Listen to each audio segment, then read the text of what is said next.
हमारी सरकार से एक ही मांग है कि भ्रष्टाचार खत्म करें, सीटें बेचना बंद करे सरकार। हर बार सरकार भ्रष्टाचार कर रही है, बार लाखों में सीटें बेच रही है। वो सीटें सरकार बेचना बंद करें, अन्यथा अब पाप का घड़ा भर चुका है। हमारे शरीर में जब तक जान होगी, जब तक आखिरी सांस होगी, जब तक लहू की आखिरी बूंद होगी। नमस्कार दोस्तों, आपका स्वागत है लोकार्पण में। मैं हूं अरब सिंह और यहाँ पर देखिए युवाओं का आक्रोश यूकेएसएससी के खिलाफ जो पहुंच चुका है सीएम आवास पर, सीएम हाउस पर। और जो युवाओं का आक्रोश है, जो युवाओं का विरोध है यूकेएसएससी के खिलाफ, संतोष बड़ोनी के खिलाफ, धामी सरकार के खिलाफ बहुत ही ज़्यादा बढ़ चुका है। अब इनकी मांग है कि वीडियो भर्ती को रद्द किया जाए।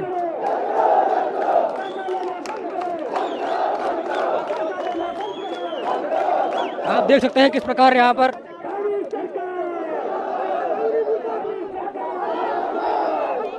कैसे धामी सरकार के खिलाफ नारे लगाए जा रहे हैं। धामी सरकार होश में आओ, धामी सरकार होश में आओ।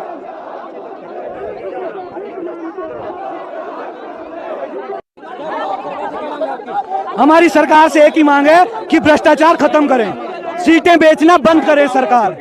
हर बार सरकार भ्रष्टाचार कर रही है, बार लाखों में सीटें बेच रही है। वो सीटें सरकार बेचना बंद करे, अन्यथा अब पाप का घड़ा भर चुका है। हमारे शरीर में जब तक जान होगी, जब तक आखिरी सांस होगी, जब तक लहू की आखिरी बूंद होगी, हम लोग तब तक लड़ेंगे, अपने हक के लिए लड़ेंगे।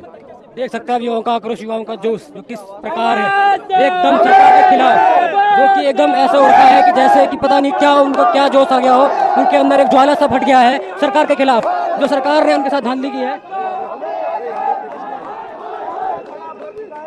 नमस्कार दोस्तों, मैं हूं अरब सिंह और आप देख रहे हैं लोकार्पण। लोकार्पण आज पहुंचा है सीएम आवास के पास, जहां पर बेरोजगार युवाओं ने कूच की है सीएम आवास की तरफ।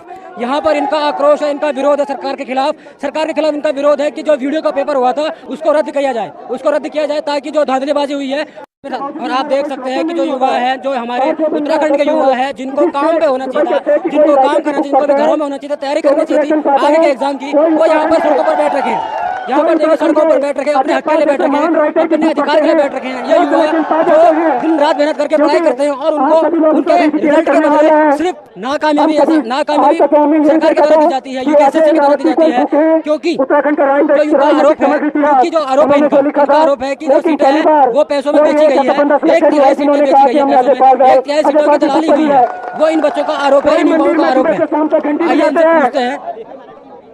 नमस्कार सर।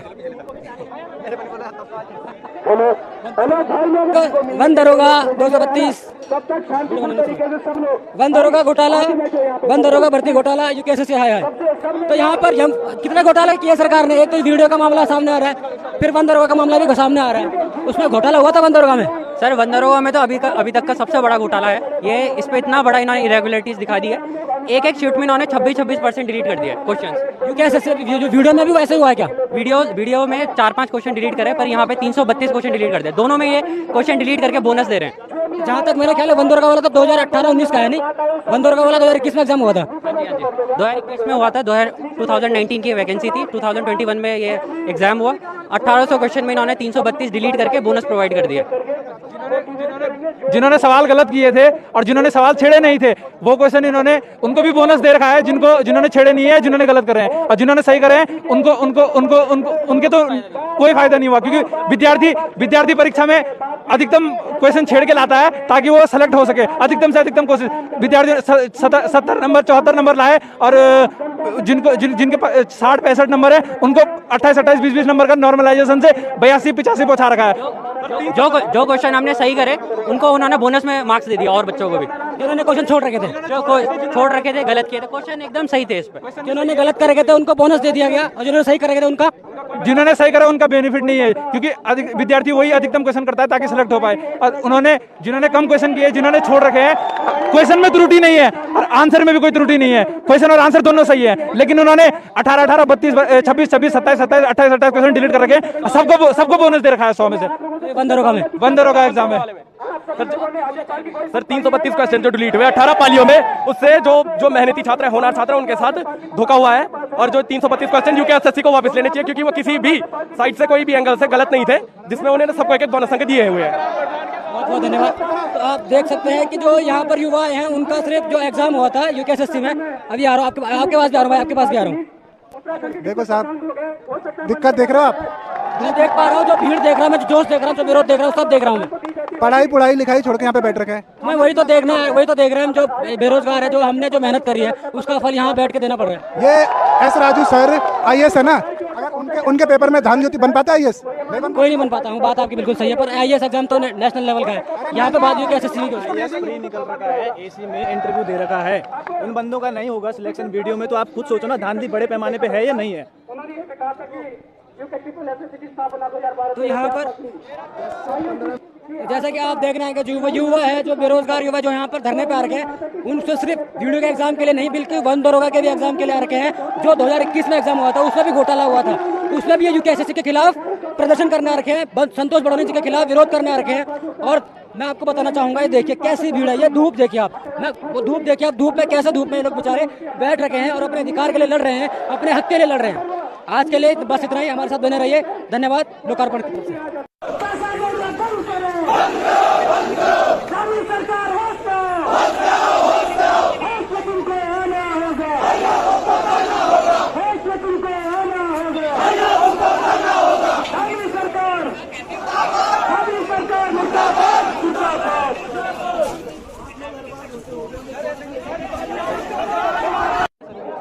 हमारी महंगे पेपर रद्द हो, वीडियो वाला पूरा पेपर रद्द हो, पूरा पेपर रद्द हो और आगे जो एग्जाम उसमें एक शिफ्ट में पेपर हो, बस हमें चाह रहे हैं एक शिफ्ट में पेपर हो, बस हमें चाह रहे हैं पूरा 100%, 110%। ऐसे हमारे पास बहुत सबूत है, बहुत सबूत। जिन्होंने तैयारी नहीं करी उनके 90 नंबर है, एक्स सर्विसमैन के 90 नंबर, एक्स सर्विसमैन के 90 नंबर।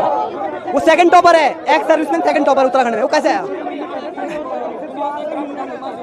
ग्राम प्रधान तो बहुत है, बहुत है। आज लड़के जो है उधम सिंह नगर से आए, पौड़ी से आए, चमोली से आए, बहुत दूर दूर से लड़के आए हैं, बसें भर के आई है धरने के लिए स्पेशल। जसपुर से 2 बसें भर के आई है, जसपुर से उधम सिंह नगर से। हाँ, वो हल्द्वानी के हैं, वो 8-9 साल दुबई में रहे, उसके बाद 1 साल पहले उत्तराखंड आया और उनका दोनों सिलेक्शन है, मियां बीवी का दोनों सिलेक्शन है। हमारी सरकार से मांगे पेपर रद्द हो और आगे का जितने भी एग्जाम हो उसमें एकदम पारदर्शिता से एग्जाम हो, एक शिफ्ट में एग्जाम हो। 2.5 लाख बच्चे एक शिफ्ट में करा सकते हैं, 3 शिफ्ट में 4 शिफ्ट में, हाँ वही हो रहा है। यूके पीसीएस जो है वो एक शिफ्ट में पेपर कराती है, तो यूके ट्रिपल एससी क्यों नहीं करा सकती? फुल धांधली चल रही है, फुल धांधली। मेरा सिंपल सा क्वेश्चन ये है, अभी मैंने रिसेंटली कुछ दिन पहले संतोष बडोनी का इंटरव्यू देखा, उनमें वो ये कह रहे थे कि यूके पीसीएस से हमारे यूकेएसएससी से तुलना मत करो। अगर तुलना की बात कर रहे हैं, वो कह रहे हैं कि यूके पीसीएस 1 शिफ्ट में पेपर करवा रहा है, यूपीएससी 10 लाख बच्चे एक शिफ्ट में पेपर देते हैं, वो तो नॉर्मलाइजेशन नहीं होता है। और वो कह रहे हैं कि यूके पीसीएस से हमारी तुलना मत करो, तो इसका मतलब ये है कि यूके पीसीएस का जो प्री होता है वो निष्पक्ष नहीं होता, उसका मतलब यही हुआ। तो मुझे ये लगता है कि इतने बड़ी पर्सनालिटी ऐसा अगर स्टेटमेंट दे रही है तो ये अब तथ्यपरक नहीं लगता मुझे।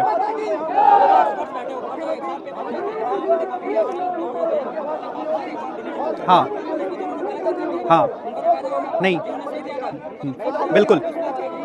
देखो सिंपल सी बात है, जो एक्सपर्ट्स मोस्टली होते हैं प्रोफेसर होते हैं, ठीक है। अब उन प्रोफेसरों का नाम आप सार्वजनिक कीजिए कि कौन उसका रिस्पांस दे रहे हैं, है ना, क्योंकि बहुत सारे बच्चे हर किताब टटोल चुके, चाहे बलोदी हो, अजय रावत हो, उत्तराखंड का नवीन मूल्यांकन कोई भी हो, उसमें बच्चे सफिशिएंट आंसरों से संतुष्ट नहीं है। और सबसे बड़ी बात, मैं आपको एक चीज पॉइंट आउट करना चाहता हूँ, अगर इस तरीके से अनियमितताएं पाई जाती हैं तो सरकार के स्तर से नौकरशाहों को बदला क्यों नहीं जा रहा है? 2016 में भी वही बात हो रही थी, 2022 में वही बात हो रही है, तो सरकार कुछ तो स्टैंड ले ही नहीं ले रही, ट्रांसपेरेंसी क्यों नहीं हो रही है? ये बात एक तो ऐसे भर्तियां बहुत लेट आ रही है, फिर ऊपर से आ रही है तो धांधलेबाजी हो रही है, इसमें आप क्या बोलोगे? देखिए 2000 मेरे को तो वैसे हरी सरकार के ऊपर लगा। मैं एक बात बताना चाहता हूँ यहाँ पे कि आज से पहले भी नॉर्मलाइजेशन से पहले भी पेपर हुए थे, आज इससे पहले के पेपर उठा के देखो, एक भी प्रश्न आपको डिलीट नहीं मिलेगा। लेकिन जब से नॉर्मलाइजेशन पोजीशन आया है तब से इतने सारे क्वेश्चन डिलीट हो रहे हैं। क्या हुआ है? इनकी समिति खराब है ना, ऐसे क्वेश्चन डिलीट कर रखेंगे, कक्षा 8 के बच्चों को भी आप पूछोगे ना वो उसका करेक्ट आंसर बता देगा, लेकिन ये समिति हवाला देती है कि हमें इन प्रश्नों के सही आंसर नहीं मिले। विभिन्न किताबों में बहुत सारे आंसर दे रखे, लेकिन एनसीईआरटी उठा के देखेंगे सब एक ही आंसर मिलेगा जो सही है, लेकिन इन लोगों ने जानबूझ के वहाँ पर अपने दलालों को सेटिंग बिठाने के लिए इन प्रश्नों को डिलीट किया है, जानबूझ के किया है। इसीलिए तो क्योंकि यूकेएसएससी कह रही है कि हम सिर्फ एनसीईआरटी के क्वेश्चन पेपर को मान्यता देंगे, एनसीईआरटी के आंसर को मान्यता देंगे। मैं एक बात बताना चाहता हूँ, अगर आप उत्तराखंड में एनसीईआरटी को नहीं मानते हैं, उत्तराखंड में जो अच्छे राइटर हैं जैसे डॉक्टर अजय रावत हैं, यशवंत कटोच हैं, ठीक है, राजेंद्र बलोदी हैं, शिवप्रसाद डबराल चरण जी हैं, और राइटर हैं कौन उत्तराखंड में? इन्होंने उत्तराखंड का इतिहास लिखा है, बद्रीनाथ पांडे हो गया, इन सब लोगों ने लिखा है। अगर आप इनको नहीं मानते हैं तो हमें आयोग ये स्पष्टीकरण दे कि हमने इन किताबों से इन आंसरों को चूज किया, वो किताबें हैं कहाँ? ये तो मेरा सवाल वही है कि जिन्होंने एनसीईआरटी नहीं पढ़ी, जिन्होंने अदर बुक्स पढ़ी, अदर ऑथर्स की बुक पढ़ी है, उनका क्या होगा? क्योंकि यूकेएसएससी कह रही है कि हम सिर्फ एनसीईआरटी को मानेंगे, तो कोचिंग वगैरह तो अलग बुक से पढ़ाते हैं। सर एक मिनट सर, सारी बुकें ही ऑथेंटिक है। एनसीईआरटी पे भी कभी कभी मिस्टेक्स आता है, ऐसा नहीं है कि 100% एनसीईआरटी भी है, लेकिन वो इसलिए ऑथेंटिक बन जाती है क्योंकि उसके पीछे कमेटी बैठती है उस बुक को बनाने के लिए, ठीक है। और भारत सरकार द्वारा दिया हुआ पाठ्यक्रम है, अगर आप उसको ही नहीं मानते हैं तो फिर आपका औचित्य क्या है? फिर आप किसको मानते हैं? ये बताए ना हमें, हम की इन बुकों को प्रिफरेंस करते हैं, उसको बताने के लिए आयोग स्पष्ट रूप से कहता है कि हम किसी बुक को प्रिफरेंस करते नहीं है। तो अगर प्रिफरेंस नहीं करते हैं तो फिर आपने आंसर कहाँ से दिए? ये बताए ना हमको। एनसीईआरटी सोर्स है, मार्केट में उत्तराखंड के जितने सोर्स उपलब्ध हैं सारी बुकें हमारे पास है, उन्हीं किताबों के आंसर डिलीट कर रहे हैं। बल्कि पिछले जो आ रखे हैं आंसर पिछले प्रश्न पत्रों में, उन्हीं पुस्तकों से आ रखे, उन्हीं पुस्तकों के आंसर उन्होंने दिए हैं, और आज उन्हीं पुस्तकों को बोलते हैं कि हम इनका आंसर नहीं मानते। कहाँ जाएं सर? ऐसी विडंबना है कि इसको नॉर्मलाइजेशन के आड़ में इतना भयंकर छलाव किया जा रहा है लोगों से कि उत्तराखंड के युवा को भ्रमित किया जा रहा है, बिल्कुल पूरी तरह भ्रमित किया जा रहा है। आज हम इसलिए सड़कों पे हैं, हमारा अच्छा खासा नंबर मेरिट में आ रखा था, लेकिन नॉर्मलाइजेशन की वजह से आयोग ने अभी 12 तारीख को संवाद पत्र दिया था जिसमें ये लिखा है कि प्रत्येक डिलीट प्रश्न का हर बंदे को जो एक नंबर दे रखा है। लेकिन मैं स्पष्ट रूप से कहता हूँ, मेरा पेपर 30 शिफ्ट में था, मेरे एक्चुअल मार्क्स 73.75 है, फिर भी मेरे तीन क्वेश्चन डिलीट हुए हैं। उन तीनों को अगर मैं उन नंबरों को ऐड करूँ तो मैं माइनस में जा रहा हूँ। मेरे अभी नंबर नॉर्मल लाइन करके 71 है सर। तो कहाँ वो डिलीट प्रश्नों के नंबर हमको दिए जा रहे हैं? वो उनको दिए जा रहे हैं जिनको इन्होंने दलाली के रूप में सेट किया है बीच में।